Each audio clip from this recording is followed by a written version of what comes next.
Everyone, Sanskrit grammar class में आप सभी का अभिवादन है। आज के क्लास में हम लंग लकार के बारे में जानेंगे। लंग लकार का वाक्यों में प्रयोग कैसे करते हैं। इसके पहले के क्लास में हम लट लकार और लिट लकार के बारे में सीख चुके हैं, तो आज हम लंग लकार के बारे में जानेंगे। सबसे पहले जानते हैं लकार क्या है, लकार किसे कहते हैं। लकार क्रिया की अवस्था को बताते हैं कि वह क्रिया वर्तमान काल में है, भविष्यत काल में है या अतीत काल में है। तो यहाँ हम आज लंग लकार की चर्चा करेंगे। इसके जानने के लिए सबसे पहले हम उदाहरण देखते हैं। हमने 3 उदाहरण लिया है, जिसमें प्रथम पुरुष का कर्ता, मध्यम पुरुष का कर्ता और उत्तम पुरुष का कर्ता लिए हैं। सब एक वचन में है। तो इस उदाहरण में लंग लकार का प्रयोग धातुओं में अलग अलग कर्ता के साथ कैसे हुआ है, ये हम देखेंगे। वह गया को संस्कृत में वह के लिए सह और गया प्रथम पुरुष एक वचन के लिए क्रिया हमारे अगच्छत, मध्यम पुरुष एक वचन के लिए त्वम के लिए अगच्छ और उत्तम पुरुष एक वचन के लिए अहम अगच्छम। तो ये तीनों कर्ता के साथ ये क्रिया अलग अलग तरह से लिखी गई है। हमारे पास 9 कर्ता होते हैं। 9 कर्ता के लिए 9 तरह की क्रिया का हम प्रयोग करेंगे। वो किसी भी लकार में हो, क्रिया भी 9 कर्ता के हिसाब से 9 तरह से प्रयोग होता है। वो एक टेबल में नियम के अनुसार होता है। इसके बारे में हम पहले भी जान चुके हैं। इसके लिए एक पूरी वीडियो बनी हुई है, वो आप वहाँ देख सकते हैं। तो चलिए हम शुरू करते हैं। कर्ता के बारे में जानते हैं। इस टेबल को देखेंगे और हमें 9 कर्ता के बारे में पता चलेगा कि हमारे पास 9 कर्ता कौन कौन से हैं। प्रथम पुरुष सह तौ ते, वह दोनों वे सब, या स्त्रीलिंग में सा ते ता, वह दोनों वे सब।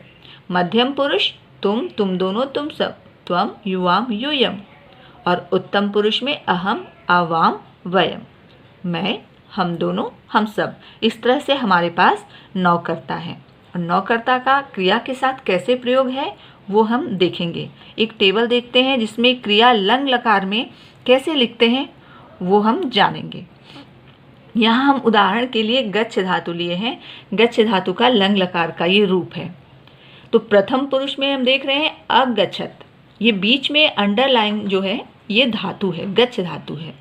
अ और त ये नियम है। नियम के अनुसार किसी भी धातु के साथ अ और त यहाँ पर जुड़ेगा।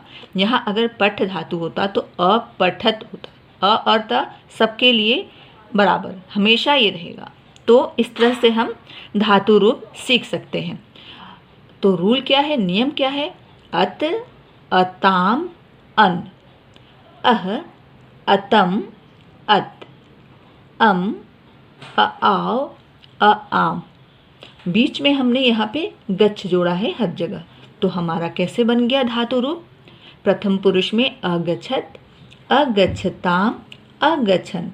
ये सह के साथ प्रयोग करते हैं, ये तौ के साथ प्रयोग करते हैं और ये ते के साथ प्रयोग करते हैं।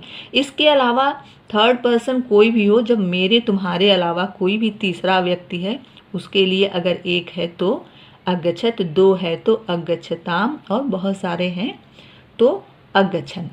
ऐसे ही मध्यम पुरुष में देखते हैं। मध्यम पुरुष में त्वम के साथ ये आएगा, त्वम अगच्छ, तुम गए। युवाम अगच्छतम, तुम दोनों गए।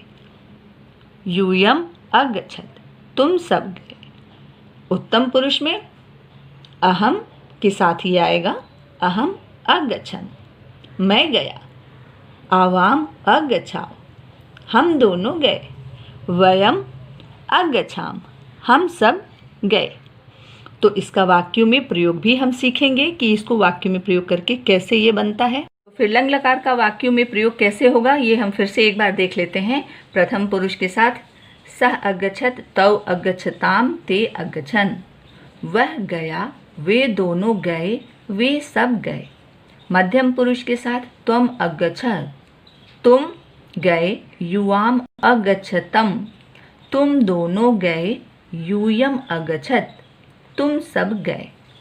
उत्तम पुरुष में अहम अगच्छम, मैं गया। आवाम अगच्छाओ, हम दोनों गए। वयम अगच्छाम, हम सब गए। तो इस तरह से हम लोग बड़े आसानी से वाक्य रचना कर सकते हैं लंग लकार का प्रयोग करके। सिर्फ हमें नियम वो याद रखना है जो हम प्रयोग करते हैं, अद, अताम, अन, अह, अतम, अत, अम, आव, आम। ये हम नियम याद रखेंगे तो लंग लकार का किसी भी धातु के साथ हम धातु रूप बना सकते हैं और उसका वाक्यों में प्रयोग कर सकते हैं। तो उम्मीद करती हूँ कि आज का लंग लकार का प्रयोग आपको अच्छे से समझ में आया होगा। आगे हम दूसरे लकारों का प्रयोग सीखेंगे, लोट लकार और विधिलिंग लकार का भी प्रयोग सीखेंगे। अगर आपको आज का बताया हुआ सारा कॉन्सेप्ट अच्छे से समझ में आया है और आगे और भी इंफॉर्मेटिव वीडियोस आप देखना चाहते हैं तो हमारे चैनल को लाइक कीजिए, सब्सक्राइब कीजिए और शेयर कीजिए। धन्यवाद।